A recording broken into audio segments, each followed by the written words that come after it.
भारत जहाँ तड़ीदेला पाकिस्तान ताकू स्वागत कला। हाँ आज्ञा आमे कहूचु बांग्लादेश खेलाड़ी मुस्ताफिजुर रहमान को कथा। आईपीएल 2026 रु बाद पड़िबार किछि दिन परे बांग्लादेशर द्रुत bowler Mustafizur Rahman Pakistan super league रे जोग देइछंती। कोलकाता नाइट राइडर्स रु बाहरिया परे तांकर निष्पत्ति क्रिकेट अपेक्षा राजनीति एवं परिस्थिति सहित अधिक जड़ित थिबा परि मने हेउची। एबे सेही बॉलर जे किछि सप्ताह पूर्व 9 कोटी 20 लाख टंका रे आईपीएल रे अंश थिले से पीएसएल रे बहुत कम दर रे खेलिबे।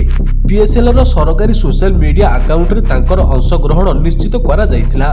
तेबे कहि रखुछु जे मुस्ताफिजुर 8 वर्ष पर पीएसएल को फेरिचंती। से पूर्व लाहौर कलंदर्स जर्सी पिंधि आसीथिले।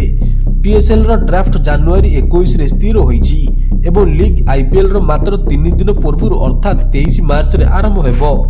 आईपीएल एवं पीएसएल मध्य सबुठारु बड़ पार्थक्य होउची रोजगार। आईपीएल रे मुस्ताफिजुर 9 कोटी 20 लाख टंका मिलिथांता किंतु एबे पीएसएल रे से यथेष्ट कम रोजगार करिवे बोली आशा करा जाउची।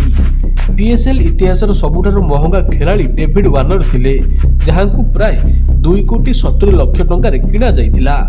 यह स्पष्ट जे मुस्ताफिजुर एबे अल्प किछि टंका रे खेलिबाकू बाध्य हेउचंती।